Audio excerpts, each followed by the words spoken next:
তোমরা জানো বোন ডান্স ক্লাসে ভর্তি হয়েছে রিসেন্টলি, আর ওই 1 মাসের মধ্যেই প্রোগ্রামটা আছে। তাই ওর ড্রেস তৈরি করতে দিতে গিয়েছিলাম ময়দানে, কিন্তু যদিও কাজটা হয়নি।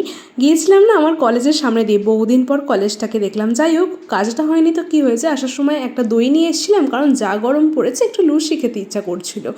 তো ভাবা মাত্রই কাজ, আসার সময় একটা দই কিনে নিয়ে এলাম। তারপর বাড়ি এসে যেরকম লস্যি বানাই সেরকমই বানাচ্ছিলাম, দইতে চিনি আর নুন দিয়ে ভালোভাবে ফেটিয়ে নিলাম। বানাতে বানাতে একটা জিনিস শেয়ার করি, আমাদের ময়দানে অনেকগুলো লস্যির দোকান আছে। ছোটোবেলায় যখন খেতাম ভালো ছিল জানো তো, এখন না দইয়ের থেকে জলের পরিমাণ বেশি থাকে।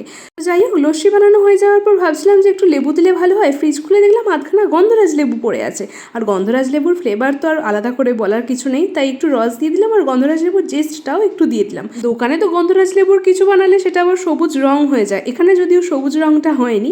যাই হোক, মা 3 জনের ডিস্ট্রিবিউট করে দিল, মায়ের, আমার আর বোনের। তো এটা খেতে ভীষণ ভালো হয়েছিল, তোমরা একবার গন্ধরাজ লেবু জেস্ট দিয়ে ট্রাই করতে পারো।